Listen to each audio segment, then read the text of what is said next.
বিশ্বনবী সাল্লাল্লাহু আলাইহি ওয়াসাল্লাম সব সময় নারীদেরকে খুব বেশি সম্মান করতেন, কারণ নারীরা হচ্ছে মায়ের জাত, সম্মানিতা। আর বিশ্বনবী বলেছেন, আল জান্নাতু তাহতা আকদামি উম্মাহাতিকুম, তোমাদের মায়ের পদতলেই তোমাদের জান্নাত। কোনো পুরুষের পায়ের নিচে জান্নাত, পিতার পায়ের নিচে জান্নাত, এই মর্মে কোনো হাদিস খুঁজে পাওয়া যায় না। কিন্তু নারী জাতিকে এতটাই মর্যাদা দেয়া হয়েছে, বিশ্বনবী বলেছেন তোমাদের মায়ের পায়ের নিচে জান্নাত। এই পৃথিবীটাকে যদি 1000 বারও বিক্রি করা হয় তাহলে জান্নাতের একটা চেয়ারের দাম হবে না। এই পৃথিবীকে কয়েক লক্ষ বার বিক্রি করে দিলেও জান্নাতের একটা টেবিলের দাম হবে না। আর যে জান্নাত মায়ের পায়ের নিচে পড়ে আছে, তাহলে ওই পা দুইটার দাম কত? ওই পায়ের দাম টাকা দিয়ে কিনা যাবে না, তাই না? ও গো মা তুমি এই ধরনের শ্রেষ্ঠ নেয়ামত, তোমারই পদতলে রয়েছে জান্নাত। ও গো মা তুমি এই ধরনের শ্রেষ্ঠ নেয়ামত, তোমারই পদতলে রয়েছে জান্নাত। 3টা কারণে আল্লাহ তাআলা মায়ের মর্যাদা বাড়িয়ে দিয়েছেন পিতার চেয়ে। 3টা কারণে মায়ের মর্যাদা বেশি। নাম্বার 1 হচ্ছে হামালাতহু উম্মুহু, বাবা সন্তানকে পেটে ধরেনি, পেটে ধরেছে কে? মা। ওয়াহানান আলা ওয়াহান, ব্যথার পরে ব্যথা, যন্ত্রণা, জ্বালা, কষ্ট। পেটের এই কষ্টটা, সন্তান ধারণের প্রসবের কষ্টটা বাবা সহ্য করেনি, করেছে কে? মা। ওয়াফিসালুহু ফি আমাইন, 2 বছর বাবা দুধ খাওয়ায়নি, দুধ খাওয়ালো কে? মা। এজন্য মায়ের মর্যাদা বেশি। এজন্য সব সময় বিষ্ণু ঈসা ইসলাম নারী জাতিকে সম্মান দিতেন। বিশ্বনবী নিজের মাকে বেশি দিন পাননি। বিশ্বনবীর বয়স যখন 6, তখন ওনার আম্মাজান পৃথিবী থেকে ইন্তেকাল করেন। মায়ের কবরের সামনে দাঁড়িয়ে বিশ্বনবী শেষ বয়সে অনেক কেঁদেছেন। বিশ্বনবী একবার জিআররানা নামক জায়গায় কুরবানির গোশত বিতরণ করছিলেন, লম্বা লাইন। হঠাৎ তিনি লাইন থেকে একজন বয়োবৃদ্ধা মহিলাকে আলাদা করলেন, আলাদা করে বড় একটা গোশতের প্যাকেট দিলেন। নিজের গায়ের চাদরটা খুলে মহিলাটাকে বসতে দিলেন। মহিলাও বিশ্বনবীর মাথায় হাত বুলিয়ে দিল। সাহাবারা তো অবাক, কে এই মহিলা যে বিশ্বনবীর চাদরের উপরে বসে, বিশ্বনবীর মাথায় হাত বুলিয়ে দেয়, বিশ্বনবী যাকে এত শ্রদ্ধা করে। সাহাবারা বললেন, ইয়া রাসূলুল্লাহ মান হাযিহিল মারআ, এই নারীটাকে? বিশ্বনবী বললেন, এই নারীটা হচ্ছে আমার দুধমা হালিমা। মায়ের আদর আমি পাই নাই, এই হালিমাতু সাদিয়ার কাছে আমি লালিত পালিত হয়েছে, তার দুধ খেয়ে আজকের আমি তরতাজা নবী মুহাম্মদ। এজন্য বিশ্বনবী নারীদেরকে খুব বেশি পছন্দ করতেন। বিশ্বনবী বলতেন, হুব্বিবা ইলাইয়া মিন দুনিয়াকুম সালাস, তোমাদের এই দুনিয়ার 3টা জিনিস আমার কাছে সবচেয়ে বেশি পছন্দনীয়। এক হচ্ছে আত্তিব, পারফিউম, আতর। বিশ্বনবীর কেউ আতর দিলে বিশ্বনবী ফিরিয়ে দিতেন না, আতর নিতেন। নাম্বার 2 হচ্ছে আন্নিসা, নারীরা। নারীদেরকে বিশ্বনবী পছন্দ করতেন আর বলতেন, আমাকে কোনো ছেলে দিয়ে আল্লাহ দুনিয়াতে বাঁচিয়ে রাখে নাই, তাদেরকে আল্লাহ কেড়ে নিয়েছে, তুলে নিয়েছে, কিন্তু আল্লাহ আমাকে মেয়ের বাপ বানিয়েছে, আলহামদুলিল্লাহ। আমাদের সমাজে অনেকে কন্যা সন্তান হলে আমরা খুশি হতে চাই না, এরকম আছে না নাই? ছেলে হলে খুব খুশি, এলাকার লোকজনদেরকে, পাড়ার লোকদের মিষ্টি খাওয়ায়, বিরিয়ানি খাওয়ায়। আর মেয়ে হলে চেহারাটা বাংলা 5-এর মতো এরকম করে রাখে, অখুশি, নারাজ। কিন্তু বিশ্বনবী বলেছেন, মিন বারাকাতি আল মারআ তাফকিরুহা বিল ইনাস, কোন নারী সে কি বেশি বরকতময় না কম বরকতময়, এটা দেখার জন্য দেখো তার প্রথম সন্তানটা ছেলে না মেয়ে। তার গর্ভের প্রথম সন্তান যদি কন্যা হয়ে যায়, বুঝতে হবে এই মহিলাটার ভেতরে বরকত দিয়ে পরিপূর্ণ করে দিয়েছে কে? আল্লাহ পরিপূর্ণ করেছে। তাহলে কোনো ঘরে যদি প্রথম কন্যা সন্তান আসে, ওই ঘরটা আল্লাহ বরকতময় করে দেয়। যতটা কন্যা বাবার জন্য ততটা জান্নাত, সুবহানাল্লাহ। যতটা কন্যা ততটা জান্নাত। এরপরে যখন কারো স্ত্রী হয়ে যায়, ইসলাম বলে খায়রুকুম খায়রুকুম লি আহলিহি, তোমাদের মধ্যে ওই ব্যক্তি, ওই পুরুষ আল্লাহর কাছে বেশি সেরা যে তার স্ত্রীর কাছে সেরা। এজন্য সম্মানিত ভাইয়েরা, যারা আমার কথা শুনছেন, আমরা যদি আল্লাহর কাছে প্রিয় হতে চাই, আমরা কিন্তু আমাদের স্ত্রীদের কাছে প্রিয় হতে হবে, স্ত্রীদের সাথে ভালো সম্পর্ক রাখতে হবে। স্ত্রীকে আগে সালাম দেন, স্ত্রীকে ভালোবাসুন, স্ত্রীর নানা ধরনের কাজের প্রশংসা করুন, দেখবেন ঘরটা জান্নাতের টুকরা হয়ে গিয়েছে। এরপর আপনার স্ত্রী যদি সন্তান সম্ভবা হয়, ইসলাম বলে বাচ্চা ডেলিভারি দিতে যেয়ে যদি কোনো মা দুনিয়া থেকে বিদায় নেয়, আল্লাহ তাআলা কিয়ামতের দিন ওই নারীকে শহীদদের কাতারে দাঁড় করিয়ে দিবেন, তিনি শাহীদা। আর সহি সালামতে যদি বাচ্চা ডেলিভারি হয়ে যায়, ইসলাম বলে আল জান্নাতু তাহতা আকদামি উম্মাহাতিকুম, তোমাদের এই মায়ের পায়ের নিচে তোমাদের জান্নাত আমি লিখে দিলাম। সুবহানাল্লাহ।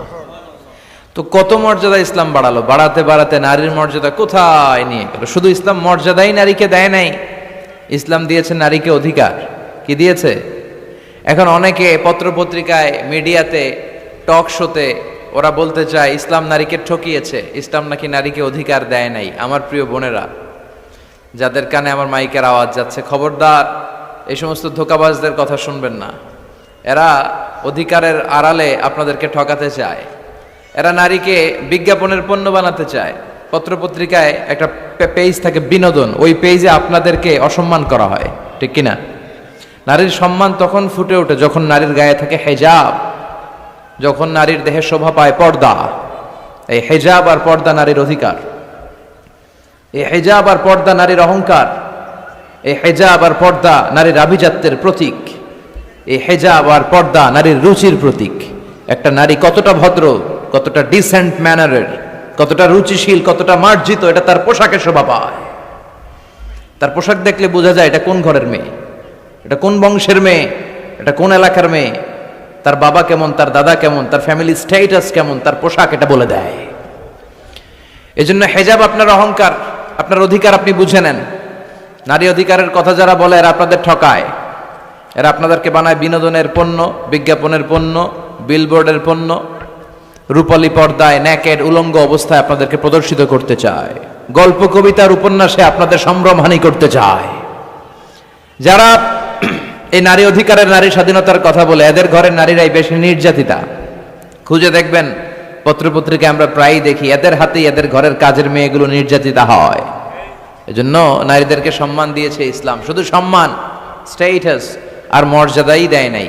খেয়াল করে শুনবেন বোনেরা, ইসলাম আপনাদেরকে দিয়েছে অধিকার, আপনাদের অধিকারগুলো বুঝে নেবেন। কি অধিকার দিয়েছে আপনাদেরকে? ইসলাম আপনাদেরকে দিয়েছে ইবাদতের অধিকার। আপনি ইবাদত করবেন, আপনার বাবা, আপনার স্বামী আপনাকে বাধা দিতে পারবে না। বিশ্বনবী বলেছেন লা তামনাউ ইমা আল্লাহি মাসাজিদাল্লাহ, খবরদার আল্লাহর দাসীদেরকে আল্লাহর ঘরে যেতে বাধা দিও না। মহিলাদেরকে মসজিদে যেতে বাধা দেয়া যাবে না, কিন্তু আমাদের দেশে বাধা দেয় কি দেয় না? জুরিতে কি অবস্থা? হ্যাঁ, যেতে দেয় না, ঠিক না বলে, তাই না? কিন্তু শপিং মলে যাইতে দেয়, পয়লা বৈশাখ পালন করতে দেয়, 31st নাইটে নাচানাচি করতে দেয়, 21শে ফেব্রুয়ারিতে ফুল নিয়ে যেতে দেয়। আর ভালোবাসা দিবসের তো কোনো কথাই নাই। 14 ফেব্রুয়ারি ওই দিন নিয়ে মুখ খোলে না, 31st নাইট নিয়ে মুখ খোলে না। শপিং মলে গেলে নারীদের কারণে চলাই যায় না, এমনভাবে চলে, ওইটা নিয়ে কথা বলে না। কিন্তু হেজাব পরে পুরুষ ঢুকবে এক রাস্তা দিয়ে, মহিলা ঢুকবে আরেক রাস্তা দিয়ে, ওইটার ব্যাপারে নাকি ফিতনা শুরু হয়ে যায়। এগুলো মূর্খ, এগুলো বুঝে না। ফিতনা হবে কেন? আপনি সিকিউরিটি দিবেন। বিষ্ণু বলেছেন, দেখেন কি অধিকার দিল, লা তামনাউ ইমা আল্লাহি মাসাজিদাল্লাহ, আল্লাহর বান্দীদেরকে আল্লাহর ঘরে যেতে বাধা দিও না। বাবাও বাধা দিবেন না, স্বামীরাও বাধা দিবেন না। আস্তে আস্তে আস্তে আস্তে করে সমাজে এই পরিবেশ গড়ে তোলেন। এমন মসজিদ হবে, মসজিদের এক পাশ দিয়ে ঢুকবে পুরুষেরা, অন্য পাশ দিয়ে ঢুকবে নারীরা, যাতে কোনো ফিতনা তৈরি না হয়। আর মসজিদে ঢুকলে ফিতনা হবে কে বলেছে? মসজিদে তো নারীরা আসে ইবাদতের জন্য, এজন্য তাদেরকে যেন আমরা বঞ্চিত না করি। ইসলামের দেয়া নারীর প্রথম অধিকার হচ্ছে ইবাদতে অধিকার। কিস অধিকার? ইবাদতে অধিকার। নারীদেরকে বাধা দেয়া যাবে না। ইসলাম নারীকে 2 নাম্বার যে অধিকারটা দিয়েছে সেটা হচ্ছে উত্তরাধিকার সম্পদে সম্পদ পাওয়ার অধিকার। বাবার কাছ থেকে সম্পদ শুধু ছেলেরাই পায় না, মেয়েরাও পাবে। এটা কার আইন? ইউসিকুমুল্লাহু ফি আওলাদিকুম লিযযাকারি মিসলু হাযযিল উনসায়াইন। আল্লাহ বললেন আমার দেয়া বিধান হচ্ছে বাবার সম্পত্তিতে শুধু ছেলেদেরই অধিকার নয়, মেয়েদের অধিকার আছে। ছেলে যদ্দূর পাবে, মেয়ে পাবে তার অর্ধেক। আমার বোনেরা, আপনাদের অধিকার বাবার কাছ থেকে আপনারা বুঝে নেবেন। ছেলেকে যদি বাবা 2 লক্ষ টাকা দেয়, মেয়েকে দিতে হবে কয় লাখ? কথা বলো। 1 লাখ। ছেলেকে যদি বাবা 4টা প্রাইভেট কার কিনে দেয়, মেয়েকে দিতে হবে কয়টা? কার আইন? আল্লাহর আইন। এই আইনে উল্টাপাল্টা করা যাবে? ইউসিকুমুল্লাহু ফি আওলাদিকুম লিযাকারি মিসলু হাযযিল উনসায়াইন, এটা আল্লাহর দেয়া আইন। এই আইনে উল্টাপাল্টা করা যাবে না।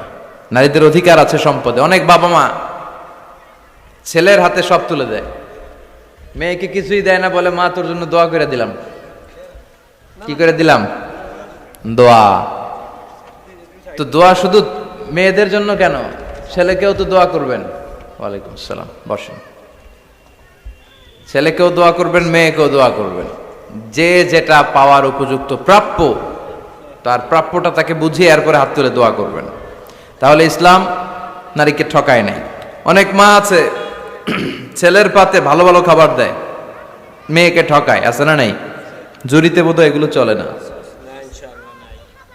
ছেলের পাতে দেয় মুরগির রান, মেয়ের পাতে দেয় মুরগির ঠ্যাং।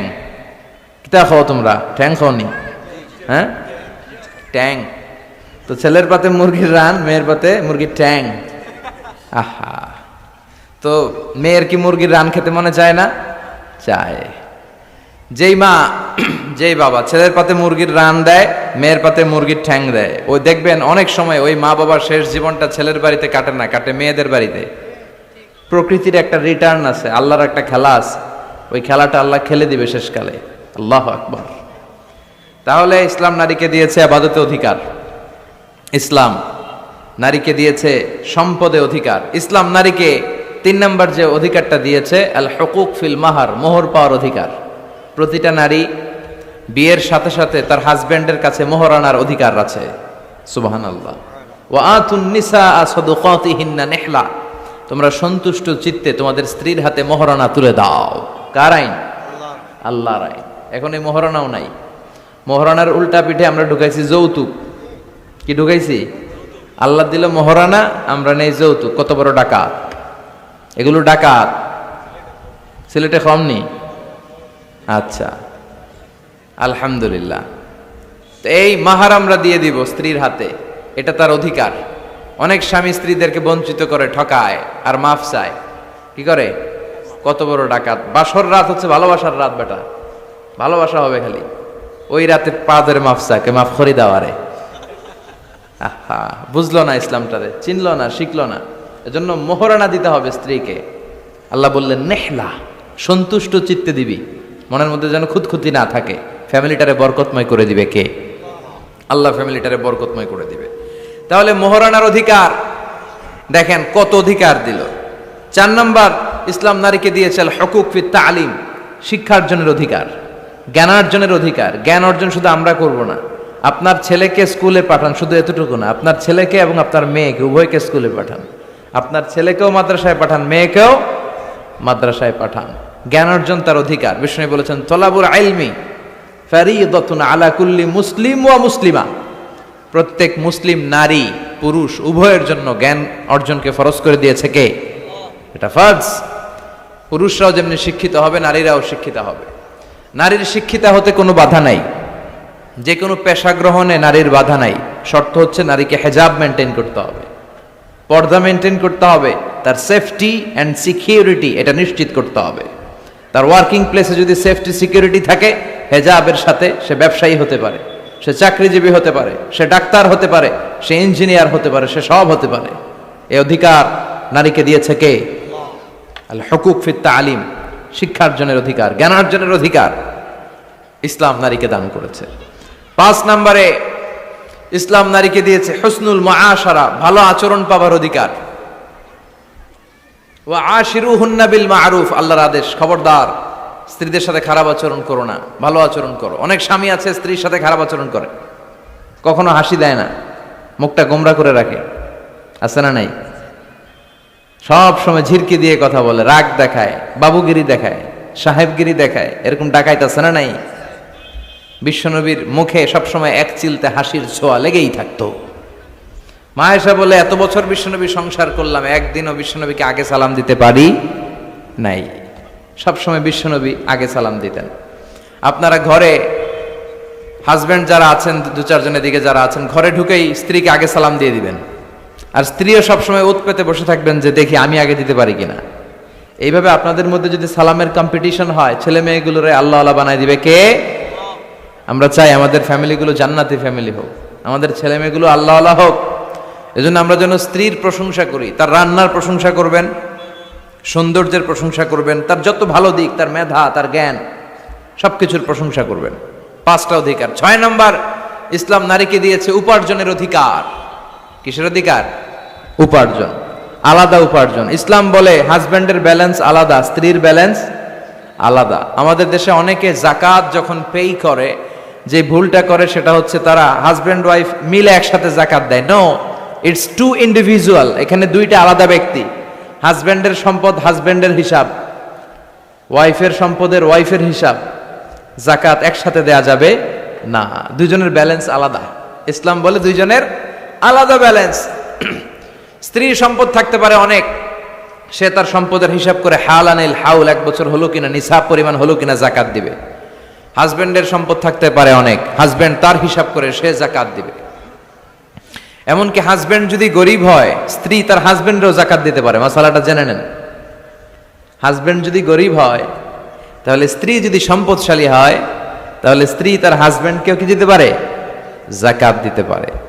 কিন্তু স্ত্রী যদি গরিব হয়, হাজব্যান্ড তার স্ত্রীকে জাকাত দিতে পারে না। এর কারণ স্ত্রীর ভরণ পোষণ দেয়া হাজব্যান্ডের দায়িত্ব, আর স্বামীরে চালানো বউয়ের দায়িত্ব না। সুবহানাল্লাহ পড়েন।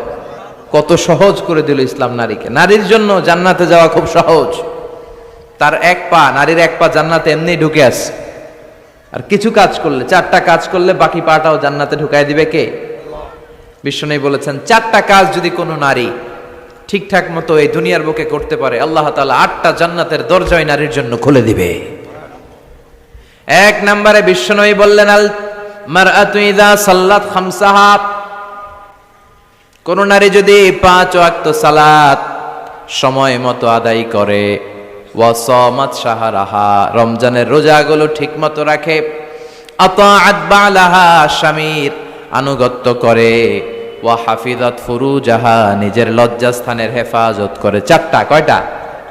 5 ওয়াক্ত সালাত, রমাদানের রোজা, স্বামীর আনুগত্য। এখন এটা উঠে গেছে সমাজে। কে কার উপর ডমিনেটিং করবে এই নিয়ে গুতাগুতি আছে না নাই? কে বড় হবে, কে মশারি টাঙ্গাবে রাত্রে, কিলাকিলি আছে না নাই? হাজবেন্ড কয় তুই টাঙ্গা, স্ত্রী কয় আমনে টাঙ্গান, আছে না নাই? আনুগত্য নাই, ছোট্ট খাট্ট বিষয় নিয়ে কিলাকিলি। এজন্যই ফ্যামিলির মধ্যে শান্তি নাই। আমার বোনেরা, এই যে মহিলা সমাবেশে আসছেন, যাদের বিয়ে হয়েছে, হাজব্যান্ড পেয়েছেন, এই হাজব্যান্ড আপনার হীরার টুকরা, এটা আপনার জান্নাত। বিশ্বনবী বলেছেন, আল্লাহ ছাড়া কারো পায়ের সামনে যদি সিজদা দেওয়া জায়েজ হতো, সবগুলো নারীকে বলতাম স্বামীর পায়ে সিজদায় লুটিয়ে পড়ো। আল্লাহ ছাড়া যেহেতু কারোর সামনে সিজদা দেওয়া যায় না, তাই আমি এটা বলি না। যদি জায়েজ হতো, সব নারীকে বলতাম স্বামীর পায়ে লুটিয়ে পড়ো, স্বামী তোমার জান্নাত।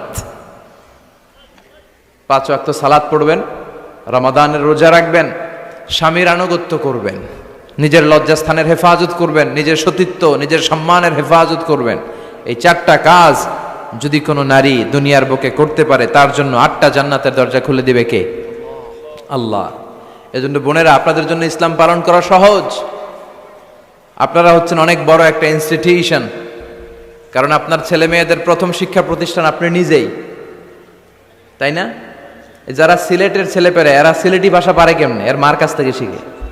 ঢাকায় পোলাপানরা ঢাকায় কয় কেমতে? ঢাকার মায়ের কাছে শিখে।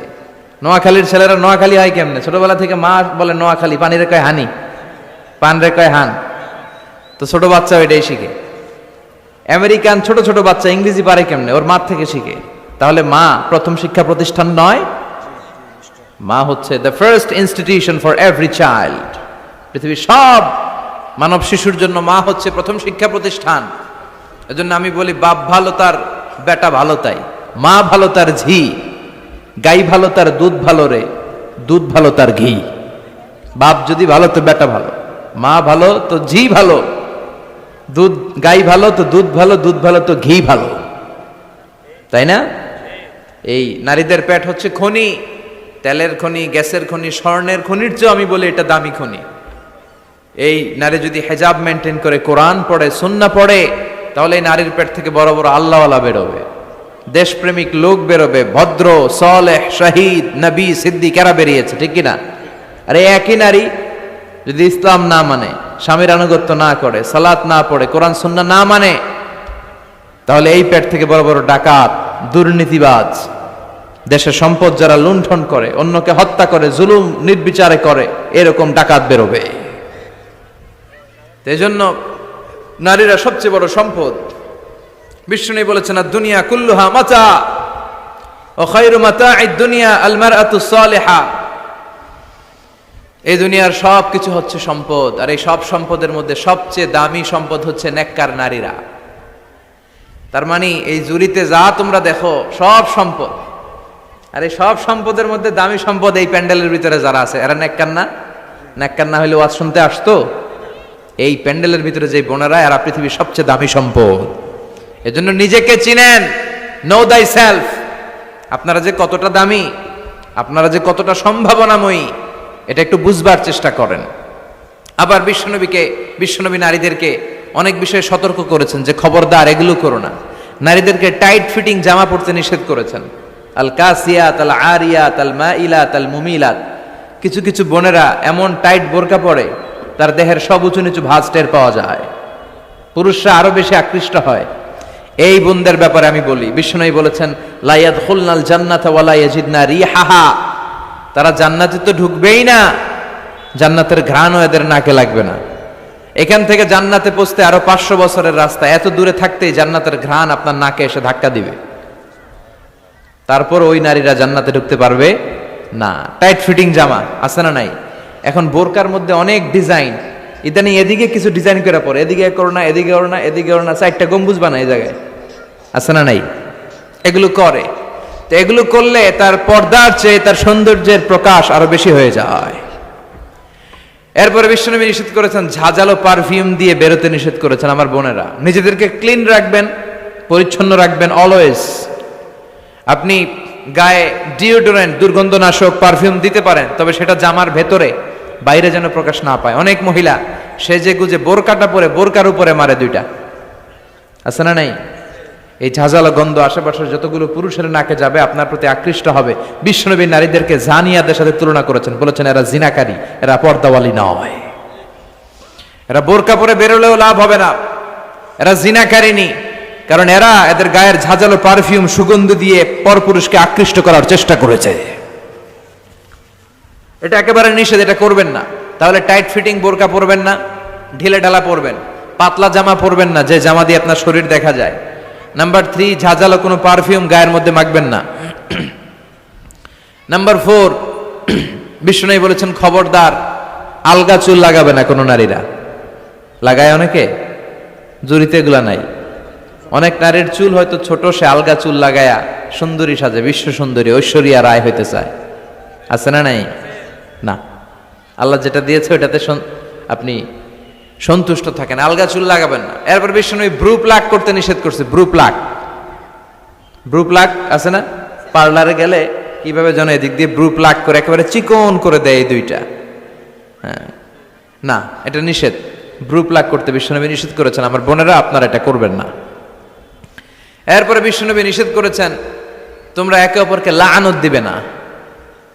2 কারণে নারীরা জাহান্নামে যাবে বেশি। বিশ্বনবী মেরাজ থেকে এসে বললেন, ইয়া মা'আশারান নিসা, ও নারীরা, তাসাদ্দাকনা, তোমরা বেশি বেশি সদকা করো, দান খয়রাত করো।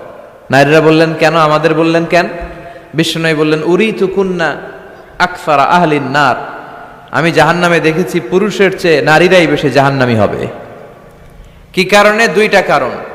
তাকফুরনাল আশিরা, সবাই না, অধিকাংশ নারীরাই স্বামীর অস্বীকৃতি করে। স্বামী যা দেয় এতে সন্তুষ্ট থাকতে চায় না, আছে না নাই?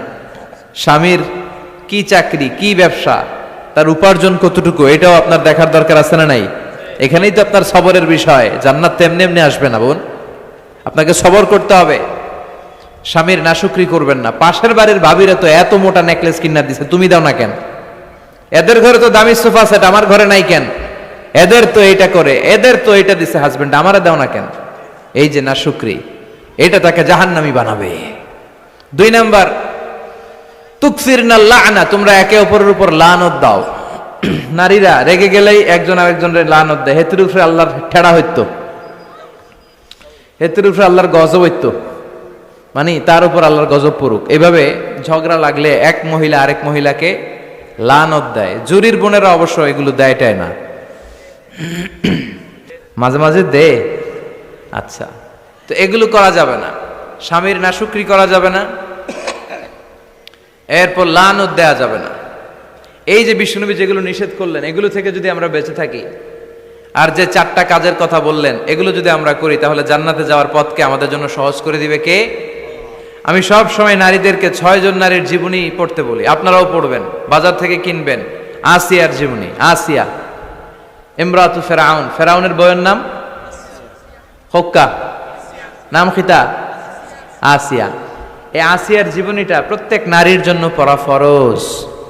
কিভাবে তিনি ঈমান বাঁচিয়েছেন আপনি দেখবেন। এরপরে মারিয়ামের জীবনী পড়া ফরজ। মারিয়াম আলাইহিস সালাম কিভাবে তিনি ইবাদতে মশগুল ছিলেন। 2 জন গেল। 3 নাম্বার, বিশ্বনবীর প্রথম স্ত্রী খাদিজা আল কুবরা তাহেরা। পতিভক্তি কারে বলে, স্বামী ভক্তি কাকে বলে, আপনি দেখতে পাবেন ওনার জীবনীতে। 4 নম্বরে, বিশ্বনবীর একমাত্র কুমারী স্ত্রী আয়েশা রাদিয়াল্লাহু তাআলা আনহা, কিভাবে জ্ঞানার্জন করতে হয়। 2220টা হাদিস তিনি বর্ণনা করেছেন। নারীদের মধ্যে সবচেয়ে বেশি হাদিসের বর্ণনাকারী। ফ্যামিলির হাদিসগুলো বর্ণনার জন্য আল্লাহ তাআলা মা আয়েশাকে বিশ্বনবীর ঘরে ট্যাপ রেকর্ডার হিসেবে পাঠিয়েছিলেন। বিশ্বনবী যা বলতেন সব মুখস্থ করে নারীদের কাছে ওয়াজ করে ছড়াইয়া দিত। কি নারী ছিল! মা আয়েশার জীবনী পড়তে হবে। সবশেষে বিশ্বনবীর কলিজার টুকরা, নয়নের পুটলি ফাতেমাতুল আজ-জাহরা, এই ফাতেমাতুজ জাহরার জীবনী পড়তে হবে। তার জীবনী থেকে আপনি পাবেন কিভাবে পর্দা করতে হয়। উনি মরার আগে আলীকে বলে গেলেন, আলী, জীবদ্দশায় আমারে কেউ দেখে নাই, নবীর মেয়ে মোটা না চিকন, লম্বা না খাটো। মরার পরেও বেশি মানুষে জানাজা আসতে বলো না, রাত্রিবেলা অল্প কয়েকজন লোককে নিয়ে জানাজা দিয়ে আমার কবর দিয়ে দিও। কেমন করে আপনি নিজেকে সেভ করবেন, এই শিক্ষা মাফ সাইয়্যিদাতুনা ফাতেমাতুজ জোহরার জীবনীতে আছে না নাই? তাহলে এই কয়েকজন নারীর জীবনী পড়তে হবে। আর যে 4টা কথা বিশ্বনবী বলেছেন, এগুলোর উপর আমল করতে হবে। তাহলে আমাদের নারীদেরকেও জান্নাতি বানাবে কে? আল্লাহ। তুমি আমাদের মাদেরকে, বোনদেরকে, আমাদের নারীদেরকে তুমি খাদিজাতুল কুবরার মতো কবুল করো, আয়েশা সিদ্দিকার মতো মহিয়সী নারী হিসেবে কবুল করো, ফাতেমাতুজ জাহরার মতো এরকম পর্দানিশীল নারী হিসেবে কবুল করো। আল্লাহ তাআলা আমাদের সবাইকে কথাগুলো বুঝার ও আমল করার তৌফিক দান করুক। আমরা পড়ি আমিন। আপনারা সবাই ভালো থাকবেন, সুস্থ থাকবেন, সুন্দর থাকবেন, কোরআনের সাথে থাকবেন।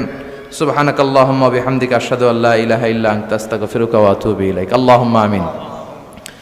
রব্বানা যালামনা أنفسنا وإن لم تغفر لنا وترحمنا لنكونن من الخاسرين ربنا آتنا في الدنيا حسنة وفي الآخرة حسنة وقنا عذاب النار اللهم تقبل نساءنا كعائشة ومريم اللهم تقبل نساءنا كآسيا وخديجة اللهم تقبل نساءنا كسيدة أهل النساء الجنة فاطمة اللهم حبب إلينا الإيمان وزينه في قلوبنا وكره إلينا الكفر والفسوق والعصيان وجعلنا من الراشدين وصلى الله تعالى على خير خلقه محمد وعلى آله وصحبه أجمعين وجعل آخر كلامنا عند الموت لا إله إلا الله محمد